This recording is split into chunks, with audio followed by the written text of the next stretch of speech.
Okay. Hello, everybody, and welcome back to your favorite film podcast, The Average Film Enjoyer. We are your average film enjoyers. We got me and Jagger here today, and we have a huge announcement. So, obviously, Evan is back again. We've had him on for 2 out of the last 3 episodes, and we are so excited to announce that Evan is officially now a fellow average film enjoyer. He will be joining us as our third co-host, which is very exciting. Me and Jagger are both very excited. Evan, the people have already listened to you in this podcast, but you just want to tell them a little bit about yourself. Yeah, I love movies. I love all kinds of movies. I love every genre. I watch a lot of them. You know, I got some hot takes. Yeah. Not that many hot takes, but yeah, you know, I'm here to provide commentary that I hope is entertaining and fun.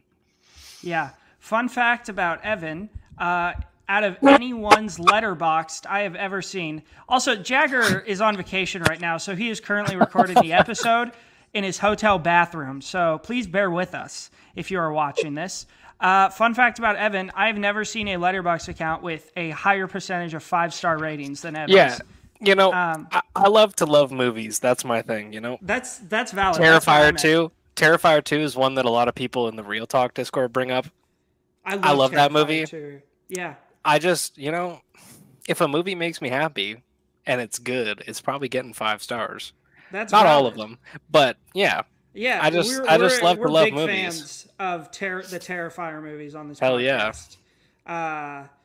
I prefer the second one. Jagger prefers the first one. Really? Interesting.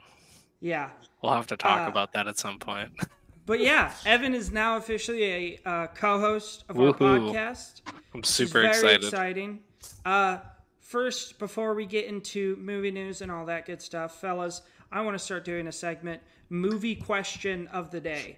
So, the question today is, and I'm not gonna tell you beforehand. I want to like your instant reaction answers. The question of the day is, if you could have the powers of any X-Men character, who would it be and why? Oh.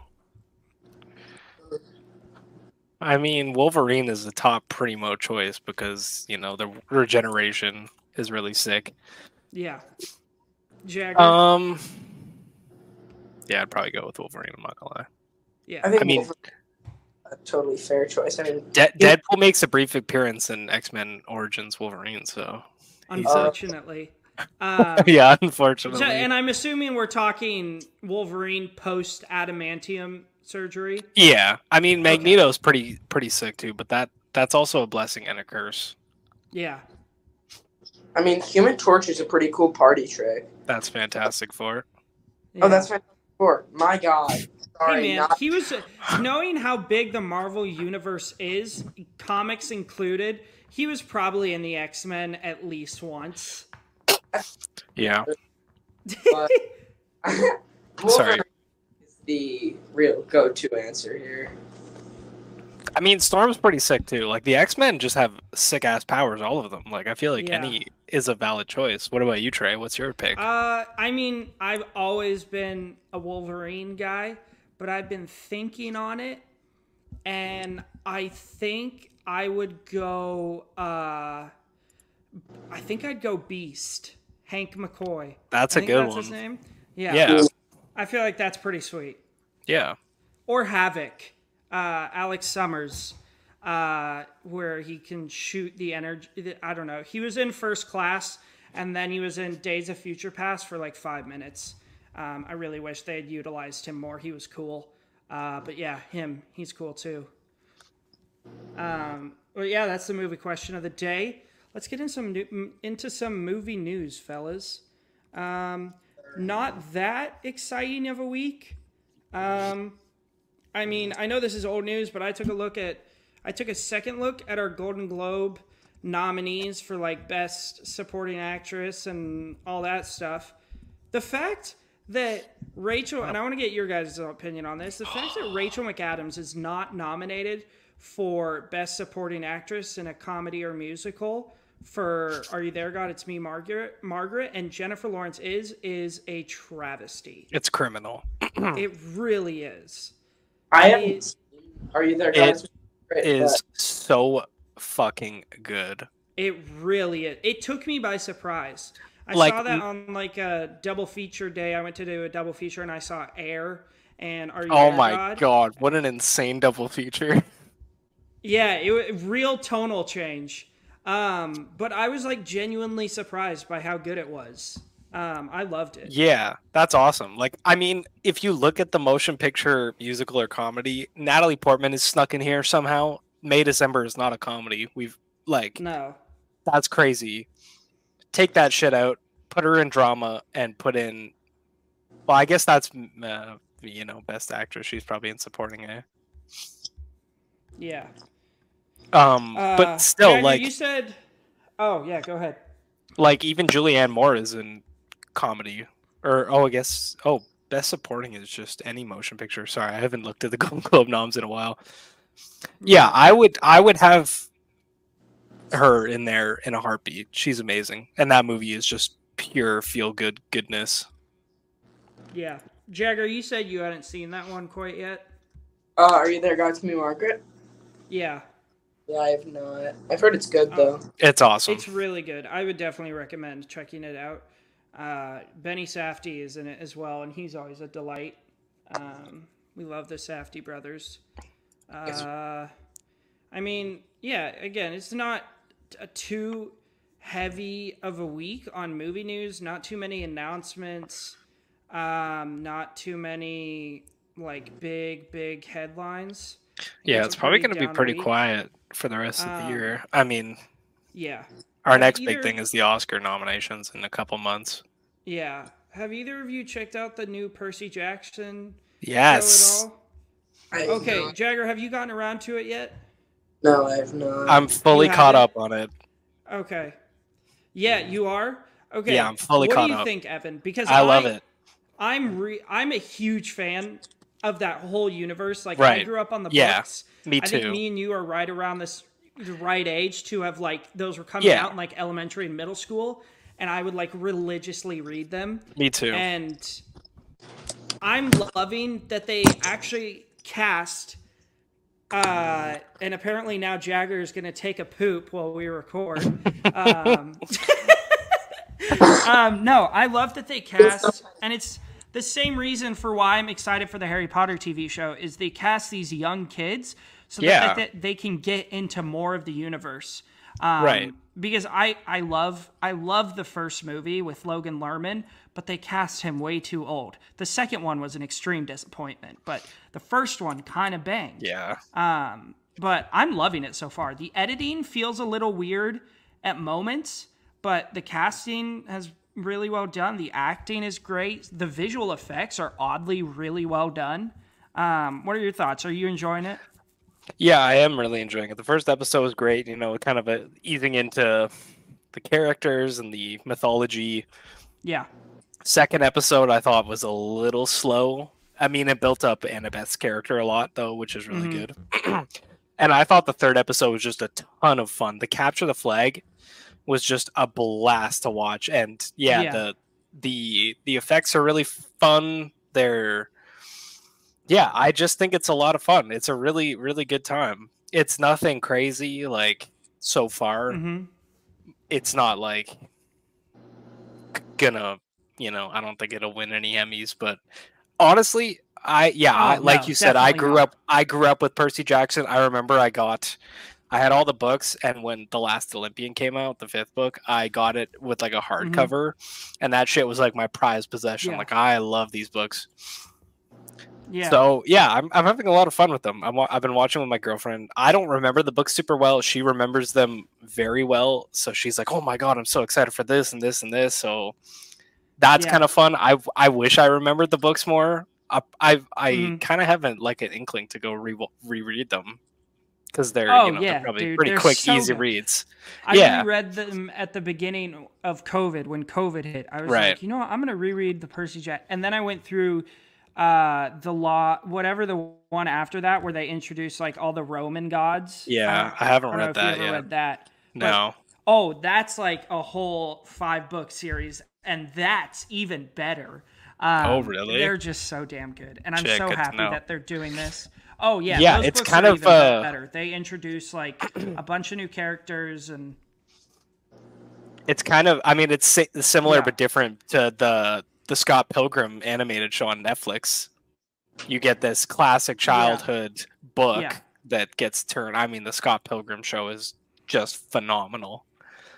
And I had those Scott Pilgrim books too. That was the exact same. I remember doing a book report on them in like the 5th grade or something like that. Like, I love Scott Pilgrim. Yeah. So it's really cool seeing them turned into works that aren't complete shit. Because yeah, you know, there was a lot of that in like the mid 2000s to 2010s. There was a lot of adaptations like Allegiant and Divergent. Those were really bad. So it's nice to see a change. It's nice to see a change with some good adaptations. Yeah, for sure. Yeah, let's just get in. I mean, there's not really too much else that is worthy of touching on. So let's get into, instead of doing 2023 releases today, which is what we would usually do right here, the three of us will be going over our top 10 of the year. This is our last episode before the new year, before 2024. So we will be going over our top 10 films of the year and what we've been enjoying. So I'm gonna give it to Jagger and Willem Dafoe over there. Jagger, you want to give us your number starting at number 10 and give us your number 10 to number 6? All right. So my number 10 is Inside, starring Willem Dafoe. My number 9 is Anatomy of a Fall. Number 8 for me is Five Nights at Freddy's. 7 is Barbie, and 6 is Beau is Afraid. There's some massive W's on there. There Evan, is. what about you? 10 to 6. Yeah. Okay. I'm gonna preface this that my number 5 is a meme pick that I will touch on later. So I'm gonna start at 11 and go 11 to 6 because number 5 is not that real. Works. Yeah. Okay. So starting us off at number 11 is Godzilla -1. This movie is fucking insane. I saw this in IMAX. I am not a Godzilla fan. I hated Godzilla 2014. I thought it was painfully boring. So my brother texted me and he's like, "You want to go see Godzilla?" I'm rambling, but I'm just gonna touch on it. I had zero expectations for this movie. He was like, "You want to go?" And I was like, "Sure." This movie blew me away. It's crazy. Yeah. Yeah, go see it. See it in the theater. Yes. Number 10 is Killers of the Flower Moon. Number 9, Suzume. Phenomenal. Also my first Japanese animated movie. Loved it. Oh, hell yeah. Yeah. Number 8, John Wick Chapter 4. Just fucking peak. That's it. My next 2 picks are ones I don't know if either of you've seen. Number 7, I Like Movies. This is a coming-of-age movie set in the early 2000s to 90s. It stars a fucking film bro, Mega Chad, who says he would rather watch Goodfellas than jerking off. That's one of the first lines. It's literally one of the first lines in the movie. It's on Netflix. Go watch it. It's amazing. It's really, really good. I highly recommend it. This guy is a fucking Chad. Yeah, I think you guys would really like it. Number 6, Sanctuary. This movie is insane. It's 2 people for the entire film. It's a powerhouse acting performance from both of them. Very, very horny. Very, very good. I love the ending. Yeah. Is that the one with Margot Qualley? Yeah, and Christopher Abbott. It's really good. I really like her. She's great. So yeah, that's my list for now. Yeah. For me, oh man, it's a fucking Chad, dude. Yeah, watch it. For me, number 10, I have Barbie. I believe a 4.5. Yeah, 4.5. Absolutely loved it. Just so good. And then I have Asteroid City at number 9. Wes Anderson's masterpiece besides Fantastic Mr. Fox. Interesting. And then Beau is Afraid at number 8. Please Don't Destroy the Treasure of Foggy Mountain, which if Evan, me and Jagger have talked about this, but Evan, oh, my dogs just got home, so you can probably hear them.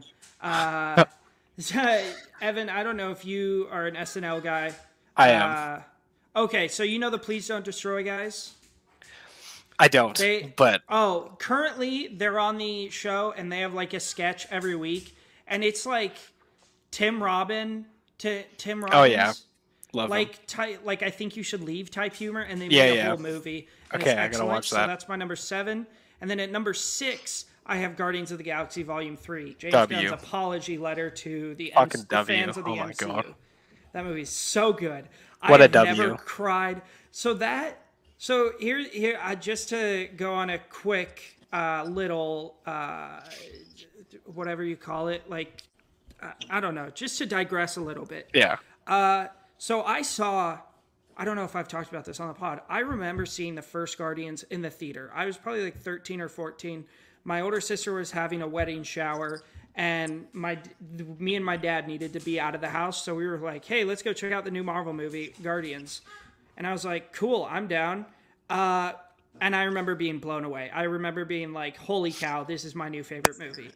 And then going to see that in the theater, and that final 30 minutes where they're kind of like going their separate ways, and also looking at like all the things I've been through since seeing that first one, and how much these characters have meant to me, and how much I have gone through, and how much I've grown up. It was like watching a little bit of my childhood die.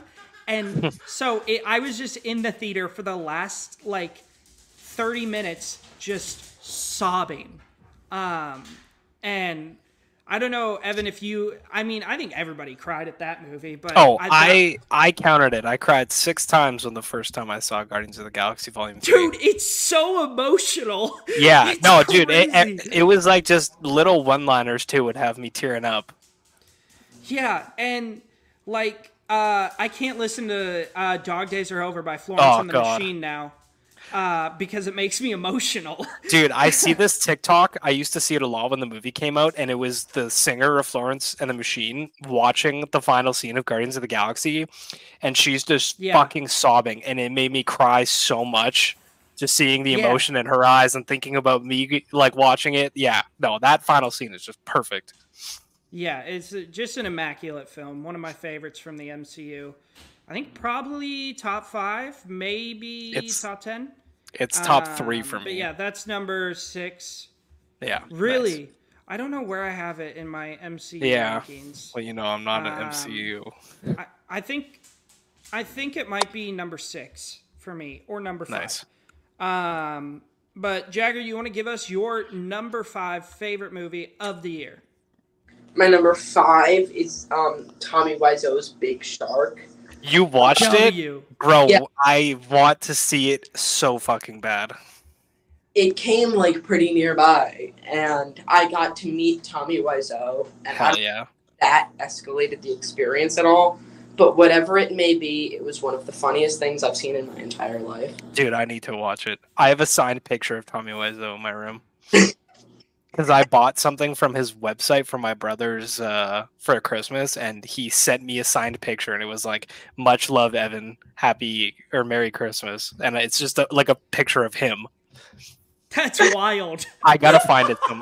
It's somewhere. I gotta find it. I'll send a picture of it. Yeah. For sure.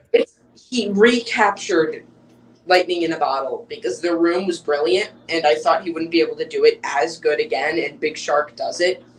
Maybe better. Okay, I need to watch this movie like ASAP. Evan, what about you? Number 5 of the year. Yeah. So my number 5 is Choppa City Queens from the GOAT, Jeff Prophet. Oh, gosh. I will be very brief on this movie because it's very much a meme pick, and I think Jeff Prophet is just a GOAT in really funny movies. It's ridiculous. It's Queens of the Trap House level. He's in it a lot more than normal, and he just plays this like gun runner. So instead of touching on Choppa City Queens, I want to talk a little bit more about Sanctuary. That's why I went through 11, because Choppa City Queens is not a real pick. Yeah. So I love Margaret Qualley from The Leftovers. It's my favorite TV show of all time. It's on HBO. It's incredible. It is. I've seen it like 4 times now. It has so much human emotion behind it, so I already loved Margaret Qualley going into this. Mm-hmm. This movie blew me away. I've seen it 3 times now, I think. I wish I got to see it in theaters. It's twisted and it's funny and it's really suspenseful at times. It's got a great like pacing, even though it's only two people, it blows by, and it's got a super like devilish twisted ending. I highly recommend this to everyone. Maybe like don't watch it with your parents because it's like super horny because it's about a dominatrix and her submissive. But I love Sanctuary. Yeah, it's awesome. The performances are just so good. I'm kind of sad Margaret Qualley isn't getting any recognition at award shows because she deserves it. Yeah, there's always going to be people that don't get recognition that deserve it. But my number 5 for the year is my number 2 ranked David Fincher film, The Killer. W. Just a stylistic masterclass. If you're a fan of Michael Fassbender, you're gonna love this movie. If you're a fan of the Smiths, you're gonna love this movie. It is just so well done. It's clean. It's sharp, and it's just what a masterpiece, man. Maybe the best fight scene of the year. Maybe the best fight scene of the year. I haven't seen John Wick yet. Oh really? That house fight scene is John Wick level. It's crazy. The sound design is just crazy in that scene. It's immaculate. Oh my god! Like The Killer has maybe the best sound design of the year. Okay, it's so good. I'll move past it. Jagger, number 4. Number 4. My number 4 is Asteroid City, which, if we're gonna talk stylistic, I don't. The Killer's within the conversation when Asteroid City comes up. Maybe Wes Anderson's masterpiece. I'd fight for it. I think that it is incredible. I think that the narrative is great. I think the cuts from like the black and white behind the scenes to the full saturation, or highly saturated, God, I'm stumbling over my words, highly saturated Asteroid City story and cutting in between them, I think that it's brilliantly done. I think the acting's great. The lines are witty and quirky enough to be this perfect Wes Anderson, like very, you can see it's a passion project for him. And I think that it is great. W. And Evan, number 4. Yeah, number 4. Unfortunately, I do not have Asteroid City on my top 10. I don't like that movie. I think it's bottom tier Wes Anderson. Here's the thing: if you don't fully buy into him as a director, you're gonna hate. That's that the thing. movie. I do buy into it. I have multiple of his movies at a 5-star. I hate The French Dispatch, and I do not like Asteroid City. French Dispatch is like a 1 out of 5, and Asteroid City is like a 2.5 for me. Weird. Yeah, but I do like Wes Anderson. I've been going through his filmography. Anyway, number 4 for me is The Holdovers. This is maybe the coziest movie I've ever seen in my entire life. It feels like a warm hug. It's just fucking perfect. It is funny and sad and heartfelt. Paul Giamatti kills it. Dominic Sessa is out of this world, and it's crazy. I don't know if you guys know about him, but they wanted to film this movie at a school, so when they were picking schools, they auditioned some of the students, and they found Dominic Sessa. I'm pretty sure that's his name. Yeah. And he had never acted before, and they auditioned him, and that's his first ever movie. He wasn't an actor. You know, he was in drama and music and theater. That's how they found him, was just going through picking schools. It's crazy. He was perfect. I can't think of anyone better. I love The Holdovers. I've seen it twice now. It has the most amazing vibes. The soundtrack is so insanely goated. The supporting cast is great. I think the ending is really, really nice and heartfelt. It's just a cozy, loving movie. I really like it. It's got that Dead Poet Society just blanket of warmth to it. Yeah. Could not agree more. Coming up at my number 4, we're on number 4. What I believe to quite possibly be the best horror of this decade. What I believe is a masterpiece in the horror genre, influenced by such directors as Jordan Peele and Ari Aster. I, at my number 4 pick, have Talk to Me. by W. Philip. I don't know how to say their last name. Philippou. That sounds right. Actually, no, it doesn't, but it sounds close enough. By those brothers. This was an immaculate film. The camera, anywhere from the camera work to the banging score to the completely original delivery of that kind of like demon horror, it was just so damn good. That's great. And Sophia Wilde, like top 3 horror performances of the year, I think. I think top 2, Alyssa Sutherland in Evil Dead Rise holds the number 1 for me. I want to talk about Evil Dead Rise after this. We will. Yeah. But Sophia Wilde is a tight number 2. Oh, it's so good. It's just like so extremely. It doesn't have to rely on jump scares to scare you. It's just like, we're going to scare you and you're going to be scared. And I absolutely loved it. So that's why Talk to Me is my number 4. Yeah, I just want to say something about Talk to Me really quick, because it's not in my top 10, ahead. but I really love it. I have it at 4.5. One thing about Talk to Me I love is that it's not the scariest horror movie, but holy shit, this movie is phenomenal. It is good without being scary, and I've seen people say, oh, it's not scary. That doesn't mean it's bad. It has such well acted characters. The supporting characters, which are usually the downfall in most horror movies, are awesome. They're funny. It has a sick balance between humor and gore and humor, and it's just so good. The montage, you know what I'm talking about if you've seen this movie, is maybe the best scene of the year. It is so fucking good. Yeah, Talk to Me is awesome. Sorry, I had to get that out. And also, shout out to the makeup team on Talk to Me. I mean, Jesus Christ. Oh my God. Some of those visuals were just like, oh, I might need to go hurl. Yeah. Oh, God. No, Talk to Me is amazing. Jagger, do you like it? Oh, I love it. I think that it's so much fun. I went to see it in theaters twice. And I just think it's not scary, in my opinion, like you said.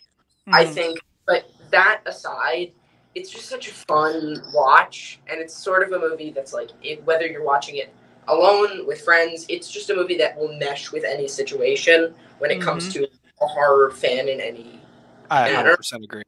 Yeah, just an immaculate film. All right, Jagger, number 3 of the year. We are getting into the top 3 of the year, so give us your number 3.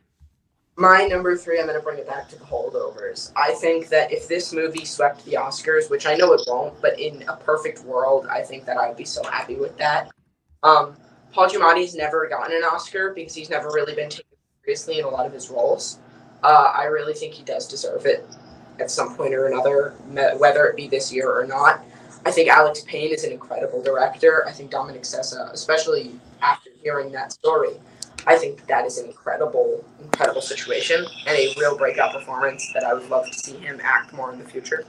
He pursues it. I think Divine Joy Randolph gives an incredible performance. So good. This is a movie that made me laugh more than most other movies this year, and a movie that made me cry more than most other movies this year. I think that it is absolutely wonderful, and I would just love to see this movie get the recognition that it so incredibly deserves. Yeah, it's immaculate. Evan, what about you? Number 3 of the year. My number 3 is Past Lives. Okay. Talk about a fucking jolt to the heart. Like, this movie is so insanely human. It starts out and it's this touching story about 2 kids and, they're just close friends, and you kind of see where it's going. I mean, if you read the synopsis, but yeah, good Lord. Past Lives has so many moments that just crush your soul. Like, I saw a tweet today again of a scene where Greta Lee is laying in bed with her husband, and he's saying, "You dream in a language that I don't understand." Like, he says, "You exist in a whole world that I'm not able to comprehend." And how Yeah. insane is that dialogue? Yeah, Like just that this, whole movie, watching her husband just get absolutely cucked. Yeah, it's crazy. So Like Cam on the funny. Real Talk, he's like, I've never felt so sad watching a cuckold before. Like this movie is so insanely full of human emotion, and it's so just beautiful. It's really beautiful, and it has behind Oppenheimer my favorite score of the year. I love the score. It fits every scene perfectly. It's just it's hard to describe it a lot of the time, but I just think that it has this really unique touch to it where it feels very real. Yeah. I love and hate the ending. We don't have to get into spoilers. But Yeah, I'm planning on watching it tomorrow. Oh, you hopefully. haven't seen it yet? Okay. No, I'm gonna watch it. My mom wants to watch some Golden Globe noms. Gotcha. And she was like, maybe we'll watch Anatomy of the Fall. And I was like, yeah, it's a 2.5 hour French film. And she was like, oh, maybe not. How about this one, Past Lives? And I'm like, oh, I'm down. I haven't gotten to it. And one thing about Past Lives I have to commend. This movie has some of the best pacing I've ever seen in my entire life. It feels like a 45-minute TV show episode. It's crazy. It blows past. The performances are great. It has a really good balance between making you super depressed and also making you feel happy and nostalgic from these two people reuniting after all these years. It's really great. I highly recommend it. Yeah. So Past Lives is my number 3. Cool. Number 3 for me, the film that I think should win Best Animated Feature. So that's crazy. It currently sits at number 20 on Letterboxd Top 250, and that is Spider-Man Across the Spider-Verse. Easily one of the most visually stunning films I've ever seen. It's just such a beautiful film to watch and look at. Insanely well paced. I think it's around 2.5 hours. It's like 220, yeah. Yeah, but it's long. Yeah. Like if that movie had been another 2 hours, I would have been so happy. Yeah, I really hope they do Beyond and Across in a double feature when Beyond finally comes out. Yeah, is just so excellent. Voice acting was incredible. Oscar Isaac was so good as Miguel O'Hara, and it was just such a blast to see that in the theater. So yeah, that's why that's at number 3. I would love to touch on Across the Spider-Verse for just a minute. Yeah, go ahead. Number 1, when I saw this movie, I mean, my cinema experience was not the greatest because the man beside me was eating hot wings and we lost Trey. Oh. Okay, no, Trey's I'm back. still here. I'm still here. Oh, okay, gotcha. Yeah, so the guy beside me was eating hot wings and because I saw it at the VIP theater, which is not 18 and up, because I didn't really want kids in my showing. I'm not gonna lie. Gotcha. And he had retainers in, and he plopped them out, and he put them in the cup holder. Oh. Yeah, and at the end of the movie, he put them straight back in his mouth. He didn't wipe them off or anything, and I thought it was the grossest thing ever. That's so bad. Out of the movie, it was so nasty, bro. Anyway, touching on the movie, I think it's phenomenal. I saw this with my girlfriend, and I said to her multiple times, I was like, how is this a real movie? Like, it kicks off with a fucking bang with Gwen Stacy. The first, 20 minutes is just so electric. Yeah. I do have issues with the ending of this movie. I feel that it's a hard movie to rewatch because it doesn't feel super complete. And I think about Beyond the Spider-Verse, and if it's bad, I think it might kind of soil the whole story because Across the Spider-Verse is so reliant on that cliffhanger ending. So, do you mind if I comment on No, this I real quick? really wanted to dialogue about this. Yeah. So, first of all, the thing you said about Gwen Stacy, that's one of the things I loved about this film. Yeah, so no, much, she's is my how favorite character in the every movie. single world you go into, it had a different animation style. Yeah, Every the single world looked animation. different. The animation in Gwen's world was beautiful. The walls moving and changing color palettes based on her emotions. Beautiful. Yeah. And one thing that a lot of people didn't know going into this, which is why I think so many people were angry about this ending, is that the movie Across the Spider-Verse was originally called Beyond the Spider-Verse Part 1. Yeah. And then it was going to be Beyond the Spider-Verse Part 2. So then when it came out as Across the Spider-Verse, people were very angry that it left it on a cliffhanger. But it's supposed to be like part 1 and part 2. Yeah. You know?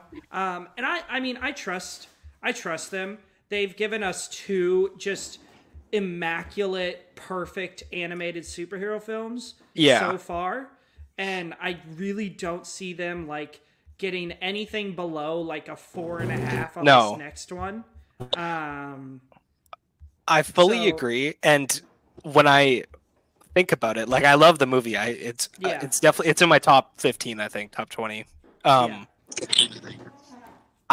kind of think about other part 1s. I still haven't seen Mission Impossible: Dead Reckoning Part 1 yet, so I can't comment on that one yet. Yeah. But I think about Dune. Dune stands insanely well on its own. It is such a fucking masterpiece. Yeah. And then I think about one of the big ones that ends on a cliffhanger that kind of relies on part 2 is the Deathly Hallows Part 1. This movie, the best Harry Potter movie. Let's be careful, okay? Come on. let's not joke around. Deathly Hallows Part 1 is a flawed movie, but it's great. I think the pacing is a bit off. I really do love it. I think it has such beautiful tender moments between Harry and Hermione. Ron is a fucking annoying little squirt in this movie. Like, yeah, take the necklace off, bro. Like, take the necklace off. Like, I don't even want to get into Goblet of Fire when he's like going through other people to talk to Harry. That is just exhausting. Yeah, because Ron is not a good friend. No, and he's not particularly a good character. But Deathly Hallows Part 1 has maybe my favorite cliffhanger ending ever, with Voldemort shooting that shit into the sky once he finds the Master Wand. It is amazing. Yeah. So I find that Across the Spider-Verse didn't quite leave me with that same satisfaction that other part 1s have given me. I still love it, but it didn't give me that feeling of, oh my god. Like, I had some stuff spoiled because I didn't see it right away. Maybe that, kind of affects it, but yeah. If I somewhat sort of defend the Across the Spider-Verse ending, because I'm a fan of it, I think that's how a lot of comic books end.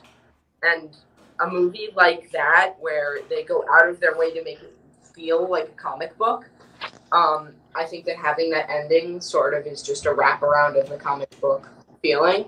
That's fair. And if anything else to just say about the movie, Spider-Punk, who I think was an awesome character. The GOAT. Yeah, great character. I think the fact that they had his timing of animation like a few frames per second. It was, that's crazy. I think very cool. So, yeah, I have that movie at my number 20 of the year, I believe. Yeah, it's awesome. It's awesome. Yeah. One last thing I want to say about Across the Spider-Verse. The India segment was fucking amazing. It was hilarious. The animation was out of this world, and I can't remember his name, but that was far and away the most entertaining part of the movie for me. Like, oh my god. And talk about a perfect villain for a comic book movie. The Spot, crazy. So good. And that's what I'm so excited for. One last thing before we get to we can keep going. God, there's so much to break down with this film. The way that they kind of like made Miguel O'Hara I don't want to say villain, because I don't think he was a villain. No, yeah. He was an antagonist. But the way they kind of like, oh, this Spot guy, he's like insanely powerful now, but we're going to wait till next movie to give you that. It's like more to look forward to. Yeah. Which Jason Schwartzman, what a casting, man! What a perfect casting. Like, the Spot starts out as this goofy ass villain. He's got bread passing through his holes, and then it cuts to when his animation gets all sketchy, and it looks like it was just scribbled with a pencil, and it is terrifying. It's genuinely terrifying. Yeah. So fucking good. Yeah. So with that, Jagger, you want to give us your number 2? Actually, like to kind of just give us, let's do our 2 and 1s together. So give us your number 2 and your number 1. Okay, if I quickly give some honorable mentions, though, that did not make my list, and I know they didn't make other parts of anyone's list that I give some recognition to. Maestro, absolutely incredible. Bottom, I love it. So funny.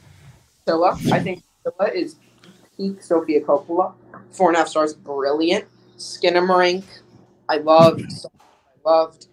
Evil Dead Rise, we'll come back to that. The Flash was a lot of fun. I will sit here and defend The Flash. I'll die on that hill. You're lucky my camera's off. Such a shit movie. It was there. I will say this: there's parts that I definitely enjoyed, and Ezra Miller, you're a terrible person, and you deserve to go to jail for the rest of your life. But I do love you as the Flash. I think it's an excellent casting, and I think he really shines in that role. Yeah. Even though he's a terrible, terrible, terrible person. Just want to make that clear. And seeing Michael Keaton back in the Batman suit is exciting, but it's just the CGI, man. It looks so bad. It's so bad. It's really bad. But to separate the art from the artist, he does give it a Flash performance. And I just had a lot of fun with this movie. I think going to see it in the theater with my friends was just a good experience for me. Yeah. I'll just give it the, I don't know, benefit of the doubt. Yeah. Oh, we lost him. He's back. You're back. Okay, he's back, ladies and gentlemen. Okay. My number 2 and my number 1 are Killers of the Flower Moon at number 2 and Poor Things at number 1. To sort of just break them down. Killers of the Flower Moon was really, in my mind, the magnum opus of the year. It's an incredible film all around. Boring for some. I was the only one awake in the theater by the end of the movie. But I think that it had great acting. I think Robert De Niro was great, and I think that it's one of my favorite pairings of Robert De Niro and Martin Scorsese. I think that it's an incredibly relevant film. I think that it is highly entertaining in my mind, and I think that it is a film that got a lot of hate this year for people that just can't accept the movie that is that long and that drawn out. Maybe some people find it to drag a little bit, and I understand that. It's not going to be for everyone, but I found it to be incredibly impressive technically and conceptually, entertainment-wise. I loved it. And to bring... we lost you. Okay, we're back. We're back, though. Okay. To bring it to Poor Things. Poor Things is a movie that I had a lot of fun trying to interpret. I also had a really great time with the movie itself. I found it highly entertaining, a lot of incredible performances. Hilarious. I would say it's the funniest movie of the year. I think that it was a blast. It was also very dramatic, kind of emotional at points. Yeah. And I think that with if they were to cut like 1-2 things, I think that it could have been a perfect film. I think that it is an absolute masterclass of filmmaking. Yeah. Evan, what about you? Number 2 and number 1 of the year. Yeah. With any honorable mentions. Yeah, I was gonna say. I'll drop already. Okay, honorable mentions. We already talked about it. Bo was Afraid. I love it. I love Ari Aster. I think he's my favorite of Eggers Aster Peel. Yeah. Well, we should do an episode about them at some point. If you haven't already. We definitely will. Yes. Okay. Because I'm in the same boat as you. I need to shout out Teenage Mutant Ninja Turtles Mutant Motherfucking Mayhem. I have this higher than Across the Spider-Verse. I think this movie is hysterical. It is so much fun. The animation's amazing. It has a insane cast. I love this movie. Yeah. I can't say enough good things about it. It's great. Barbie should be in my top 10. I have 19 5-stars this year, so it's a 5-star. Take that as you will. I love Barbie. Yeah. Air is amazing. I don't like sports movies, really. I don't watch sports, so I kind of went into this with no expectations. But Air is just amazing. It's a feel-good movie. It's super easy to watch. It's a total dad movie. Yes. It's just really funny, and all the performances are great. Yeah. Are You There, God? It's me, Margaret. Geez. It's number 17 for me. I love it. It's great. Yeah. Guardians of the Galaxy, touched on it already. Amazing. Evil Dead Rise we'll get to. I want to touch on a few here, and then I'll wrap it up to my 2 and 1, and I'll make it quick. May, December, I like it a lot. I don't love it. I like it a lot. Saw X, this movie is crazy. It's so much better than it should be. the way they structure the film with the first half being pretty much a character study on John Kramer is just really, really well done. I love Saw X. Yeah, it's great. Talk to Me, touched on it. One that I want to touch on that I actually just saw is The Iron Claw. This movie is phenomenal. The acting performances are out of this world. Zac Efron totally deserves a Best Actor nomination. He really does. Like, The Iron Claw is great. It's got really good pacing. It's tight. It's quick. It's like I wish that it was maybe a little longer to flesh it out, and I think it maybe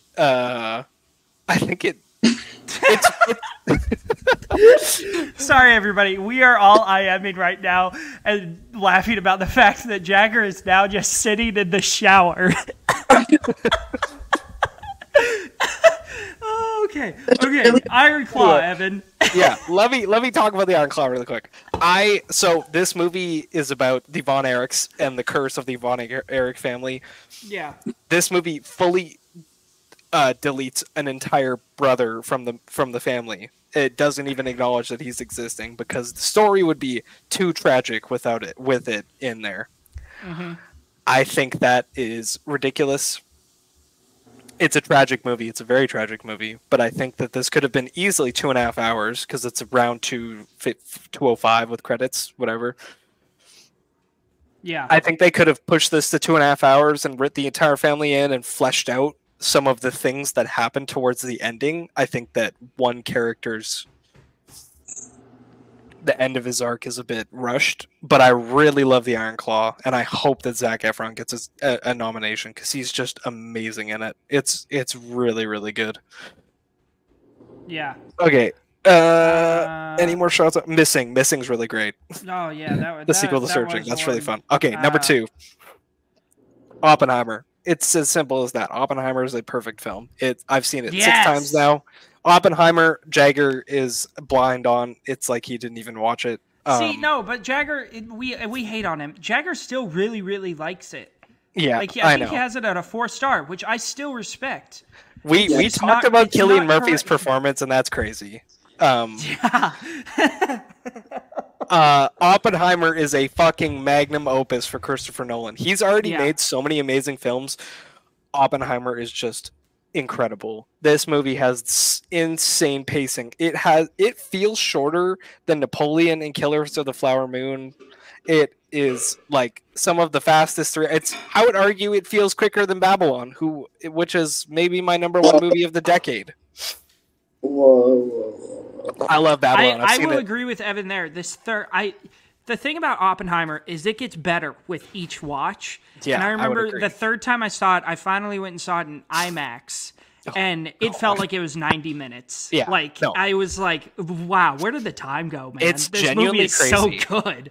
I got it on 4K. I've seen it 3 times on 4K so far, just at home, and it really blows by. It's kind of shocking how fast it goes and how well done the character development is, and you see Oppenheimer's pain in every single scene. It's truly just a brilliant film, and all the supporting characters. It has maybe one of the best supporting casts ever. Yeah. I cannot rave about Oppenheimer enough. Sorry. Poor Things is my number 1. Yorgos Lanthimos is my favorite director, so no surprise there. My God, I cannot wait till we do a spoiler talk about this fucking movie. It's so good. It's so funny. I'm seeing it again tomorrow morning, and I cannot wait to watch it again. It's hilarious. It is beautiful. It's so beautiful. Like, the backdrops are insane. The dialogue is so witty and weird, and it's got great pacing. It's long. It's 2 hours 25 minutes or something like that. It goes by quick. I just can't talk about it enough. Like, it's awesome. It's this beautiful tale of like a person just fully liberating themselves, coming from nothing. Okay, yeah. One more shout out to The Pope's Exorcist. This movie fucks. Russell Crowe. You beat me to it, dude. God damn it. Russell Crowe on a little Vespa. Yes, bro. Top 3 moments of the year, man. This movie is fucking god tier. It's so funny. Russell Crowe talking shit to demons, and him being like, "Oh, the thing I'm most afraid of is England losing in soccer or something like that." Like this, dude, he was so good because that goes into my shout out to Pope's Exorcist, absolute blast. Russell Crowe, Russell Crowe riding up over a hill on a moped. And it being shot and scored like it's a superhero entrance is so top 3 moments of the year in film. God, Jagger, good. Your angles. I think this one really works. This one looks good. Yeah. And then you could tell he was just having a blast shooting that movie. God, such a fun horror movie. So Cocaine good. Bear, a blast. I have that kind of on the same level as The Pope's Exorcist, just a fun horror movie. The Blackening was super fun. I just was about to mention, I loved The Blackening. It was so funny. Was really solid. Meg 2, shout out to Dumb Shark Movies. Hell yeah.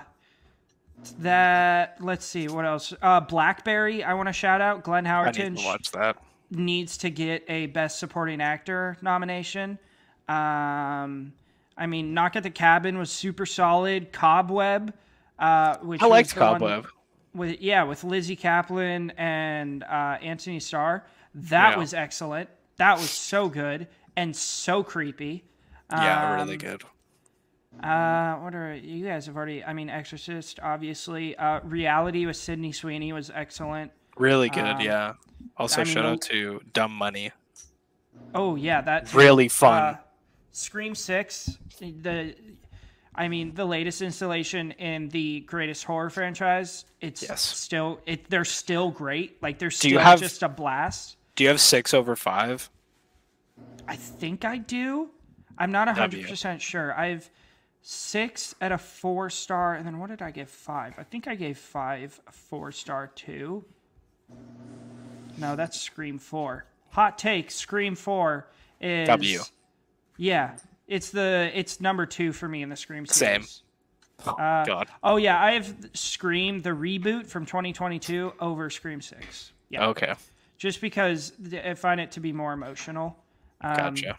I mean, we all know why that movie was emotional. Yeah. But yeah, Scream 1 is at number 1, and then Scream 4 is just such a blast. Oh, I love Scream 4. That was also when I was rewatching them for Halloween, that was also the only Scream movie where I didn't know who the killer was. So that was really fun. Like just not knowing. But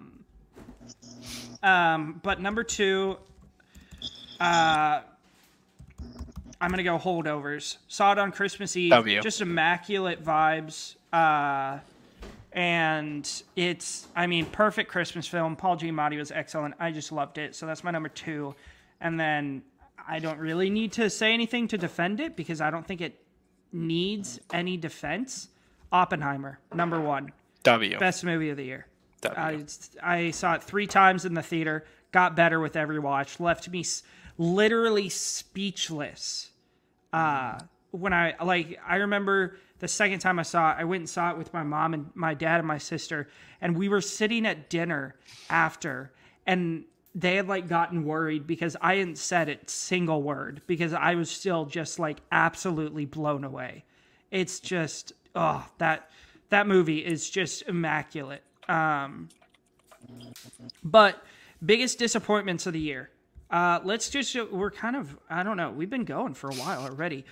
We're still getting used to this 3 host thing. We all just want to talk forever. Yeah. Let's go with the biggest disappointment, just one for each of us. Evan, did you have one in mind? Yeah, I have one, and I'm going to very briefly touch on 2 others. My biggest disappointment of the year is Megan. I fucking hate Megan. I think it is so boring. I watched the extended cut, the R-rated version. Oh. This movie has no life to it. It is boring. The kills don't happen till the last 20 minutes, and this movie's pushing an hour 45. I really don't like it. I think it's just boring. And my biggest critique of a horror movie is when it's boring. Yeah. So yeah, I really don't like Megan. Two others I want to shout out is Insidious: The Red Door. I love most of the Insidious movies, even like 4 and whatever. Yeah. This movie is also painfully boring, and it barely has a climax. It fizzles out so bad. My last shout out is the Mario movie. I don't like this movie at all. It feels like a cash grab. Oh, because it totally is. And my big dawning on why I don't like this movie is the scene with the Mario Kart stuff, and they start playing Thunderstruck and Take On Me. Yeah. You have decades of Mario music to choose from, and you're picking famous songs. Like, come on. Yeah. It has such a disappointing soundtrack. I really don't like it. I think Anya Taylor-Joy knocked it out of the park, though. Yeah. Okay, that's all I wanted to shout out. Jagger, what about you? What's your biggest disappointment of the year? Well, now I don't have to bring up the Mario movie. I mean, I'll also quickly drag in Knock at the Cabin and Haunting in Venice. I don't like either of them. I found May December also pretty but I could see why you could respect that one, but Knock at the Cabin and Haunting in Venice I couldn't. But my biggest disappointment of the year, and even though it was like decently funny, Dick's the Musical, I just did not find to be as good as it really could have been. I think promoting an A24 musical, I feel like it needs to have something to it that makes it feel like the first big A24 musical, and I feel like this was lacking that character that a big A24 movie could have. I didn't see that. Did you, Trey? Dick's? No, not yet, but I want to. Yeah, I didn't love it, but I did like it. But I do think that as far as movies that I hyped up for myself and could call a disappointment, I think that that's my biggest one of the year. Yeah. Yeah, for me, I mean, Indiana Jones, I felt like had a lot of potential to be great, but just wasn't. I feel like James Mangold really fumbled the ball there with a really great, well-built-up IP. He really didn't have to do too much to make it good, but he's such a good director, too. He really is. I was very excited for that. Just didn't work out. I mean, I think Totally Killer had a chance at being really, really good and really fun. And it was fine. It was just shit. It wasn't good. And the killer looked like Max Headroom, which I don't know if that was intentional or not, but I thought that was funny. Like, you guys know who Max Headroom is from the 80s? Oh, if you look up a picture of Max Headroom right now, you'll know what I'm talking about. Did you just look up a picture? I just looked it up, yeah. He totally looks like Max Headroom. I was honestly disappointed by Killers of the Flower Moon. I'm on the lower end of the spectrum when it comes to ratings for this film. What do you have it at? I have it at a 3-star. I think Martin Scorsese really outdid himself. I think everything technically is outstanding. Lily Gladstone better win Best Actress in everything. But I couldn't get into it. I found it to be painfully boring and slow. I fell asleep, and I don't fall asleep during movies. Damn. I couldn't enjoy it. But I can respect how great it was.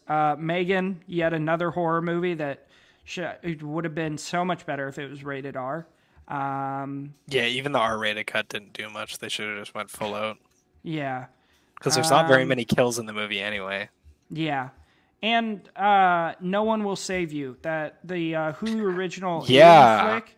It was fine. It was solid. But I do feel like it could have been a lot better and had a lot of potential to be like one of the better alien flicks from recent memory, but it just wasn't. It didn't hit that spot for me. I'm really glad you brought it up. But I do think it had a lot of really good parts about it. And really, it's quick, it's simple, it's nothing too hard to comprehend, but it just didn't do it for me. I love the alien designs in it. Oh yeah, just that classic fucking gray, that's big one eyes. of the parts really I loved great. about it. Is they look like the classic like little gray men. Absolutely. Just like but those are my disappointments. But yeah, those are our top 10 of the year. We will post on our HQ. We'll post our lists. We'll each post our list of the top 10 of the year for us personally. But let's get into. So today it is Friday, and that means it's Kubrick time. If this is your first time joining us, every Friday we are breaking down a couple movies from the GOAT director, the greatest director of all time, Stanley Kubrick. We have already done, we did Fear and Desire and Killer's Kiss, which Evan was here for. Last week, we did The Killing and Paths of Glory, which were both excellent films. And today, we will be reviewing his classics, Spartacus and Lolita. So I'm going to kick it off with Spartacus. I was the only one. Now, there will be separate people reviewing both movies this year because both of these movies are insanely long, and with our busy schedules, I think all of us, were only able to get to one. So Jagger and Evan will be reviewing Lolita for you guys, and I will be reviewing Spartacus. So let me pull up my page of notes here. Yes. Spartacus, which was Stanley Kubrick's film after Paths of Glory, so a real genre change. It came out in 1960, starring Kirk Douglas and Laurence Olivier, which this is not the first time we've talked about Laurence Olivier. We also talked about him with Olivier. Sorry, my dad just corrected me. My dad's a huge film nerd. And... I do know that, though. I don't know why Laurence Olivier. We also talked about him with It Happened One Night and with Rebecca, just a master of the classics. He is in It Happened One Night, I'm pretty sure. I'm not 100% sure. I could be wrong.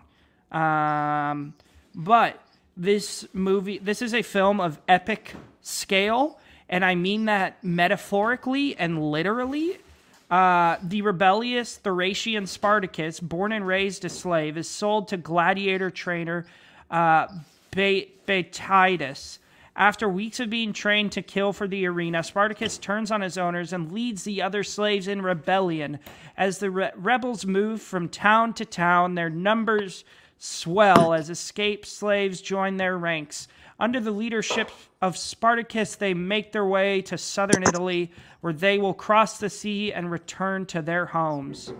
3.8 overall on Letterboxd. I gave it a 4.5. This was just masterful. A thing that we have been talking a lot about with Kubrick as a director is how much he pushes the envelope with all of his films, how he does stuff that was not culturally accepted at the time. Specifically in this film, there's no nudity, but there is a lot of just shots of there's a shot of a lady, she's in the bath, she's topless. There's no graphic, it's not like full frontal, but it's like, you can tell she ain't wearing anything. This came out in 1960, so that is just one example of him being like, I don't really care what everybody else thinks. I'm going to put this in my movie. There's also a lot of really gratuitous violence in this film, which wasn't a huge thing at this time. But the movie itself is just immaculate. I think it could have been... The thing that holds it back is I think there was a few scenes that felt dragged out. I think it could have been 30 minutes shorter. It clocks in at just over 3 hours. I think this could have been perfect if it was like a 2.5, 2 hours and 45 minutes. But I do think they can't go any shorter than that because of the scale of this story, because of everything that happens. Kirk Douglas as Spartacus is amazing.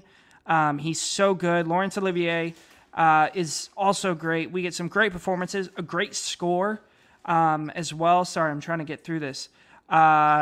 Just a great film. And I would definitely recommend it to everybody listening. Even if you're not doing a Kubrick watch through, go watch this film. It's one of the greats.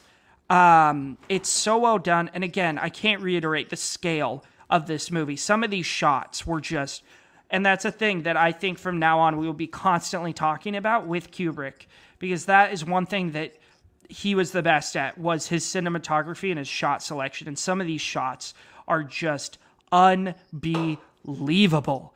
And I would definitely, especially for the both of you, I would definitely recommend checking it out. It feels like if Indiana Jones and Gladiator had a baby.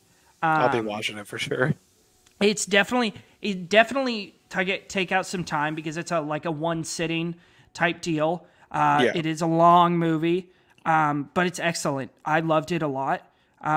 Maybe it's just me being a sucker for mid to late 50s cinema and that magical feel that era of cinema exudes.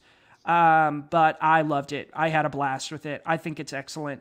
Go check it out. It's streaming on the History Channel if you subscribe to that. I don't know anybody who does. Maybe my grandpa, maybe Jagger's grandpa, who apparently listens to every episode. Also, speaking of listeners, the three of us figured out, we have a guy in Brussels, Belgium, who has listened to every single episode since the beginning. So if you're listening to this, which I'm sure you are, shout out to you, man. Thanks for the support. Hit us up on Twitter or TikTok or something, and maybe we can bring you on and we can interview you and why you like this podcast so much, because I can't imagine why. No, Spartacus, check it out. Excellent film. But yeah, do you guys want to give your quick thoughts on Lolita? Yeah. Evan, I'll give it to you first, because I've got a tangent I would like to. Yeah. I do not have a whole lot to say about this movie. I did not particularly enjoy it. It is just gross. I don't know. I was kind of locked in. I knew what the movie was about going into it, so I knew what to expect grossness-wise, but it was still, just fucking weird. For people that don't know, this movie is basically a 1962 version of Call Me By Your Name. It is about a grown man grooming and having a romantic relationship with a 14-year-old girl. Yeah, it's very yucky. I did not love... Shit, I gotta pull up his... Humbert, I think. Yeah. I didn't love his performance. I don't know. His accent kind of annoyed me. That's just me. I thought the performances were fine. Lolita was well acted. She won a Golden Globe for her performance in this movie. No, she was good in this. I felt like the beginning were spoiling. Yeah, go ahead. I won't be big on spoilers. The beginning and ending of this movie are very much like Sunset Boulevard, which I think Sunset Boulevard just did it better. If you've seen that, you know what I'm talking about. Mm-hmm. Yeah, I don't know. It's way too long. This movie is pushing 240. Like, it's really long. It shouldn't be this long. It drags a lot. Yeah. I thought it was, it had some moments of intrigue, but honestly, it dragged. It was weird. I could never really lock in because I was just kind of grossed out by it. Mm-hmm. Yeah, I don't know. It's my lowest rated for sure from Kubrick. Like, my lowest rated Kubrick right now, I think, is Clockwork Orange of a 4-star. Maybe Doctor Strangelove. I'd have to look, but yeah, I wasn't a big fan. It's weird. I think the performances are fine. It has those old vibes that I love. I love old cinema, really do. Yeah. Okay. Yeah, it's too long. It's weird. Yeah, I don't know. That's all I gotta say. Jagger, right. What about you? Give us your thoughts. Give us your rant.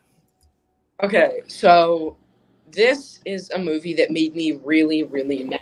Now, as far as the Stanley Kubrick technical stuff goes, cinematography, it's good. It's a good movie, but I think that it tries to convey this message of what this guy's doing is wrong, but it doesn't do it in a way that really amplifies the fact that what he's doing is wrong.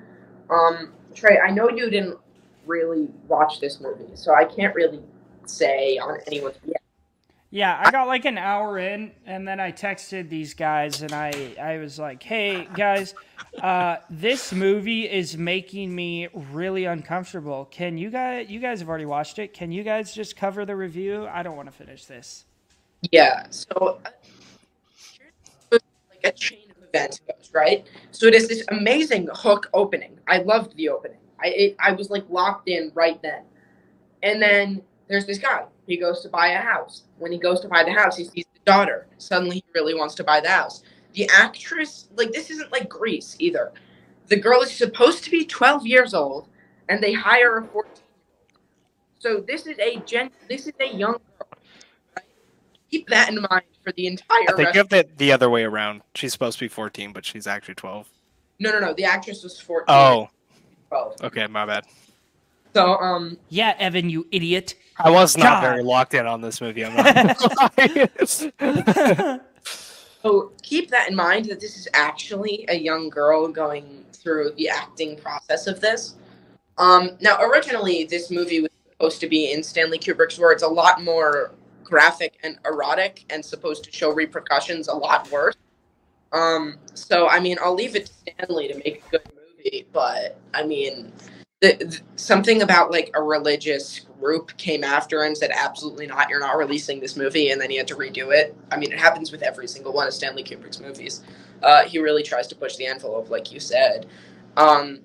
So this was a book that was banned in a lot of places in the world as well. But let me go back to my review. So he really likes the girl.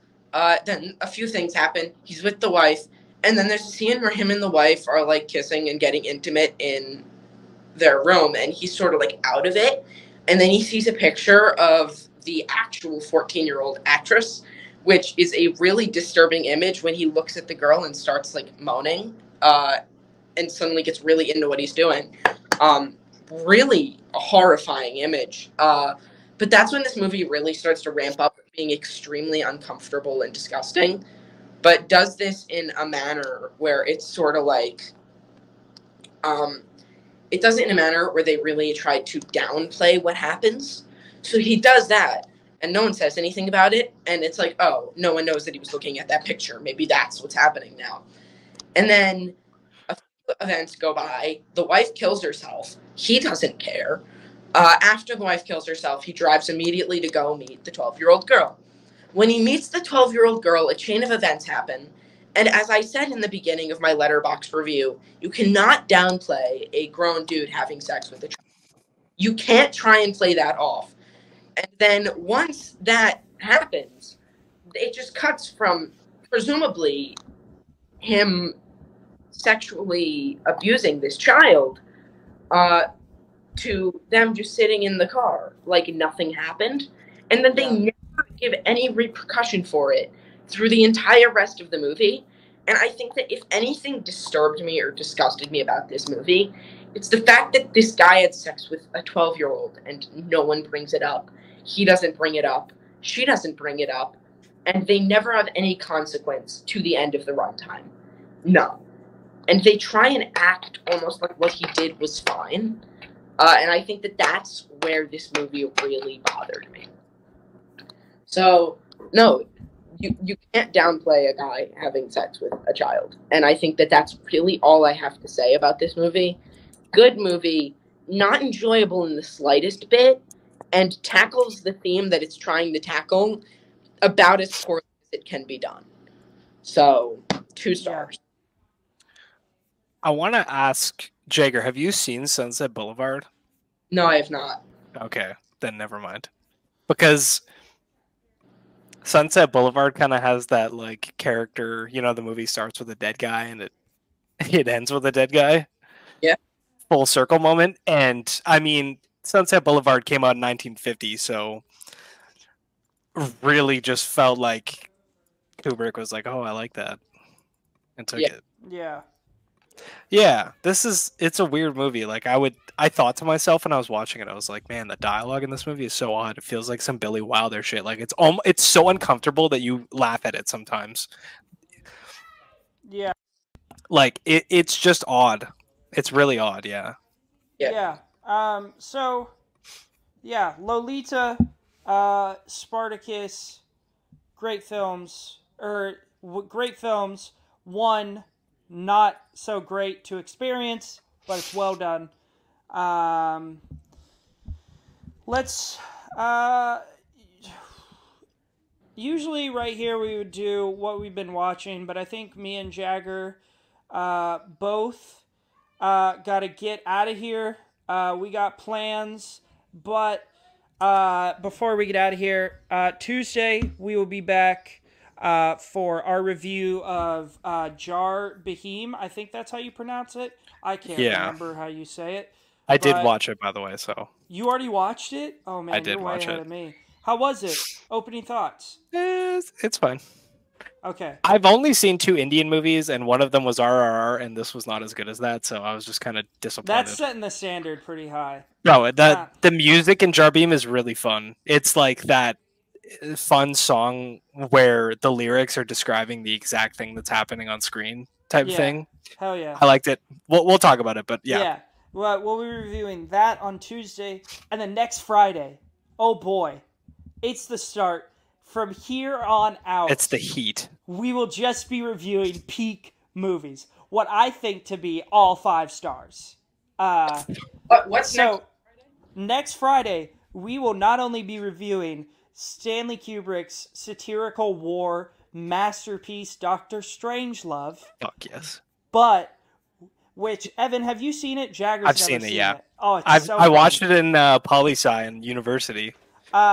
But we will also be reviewing, quite possibly, oh, my nephew is in here, quite possibly the greatest film ever to be glimpsed by mankind, 2001, yes, A Space Odyssey. So that will be our episode next Friday. Please come back and join us with that.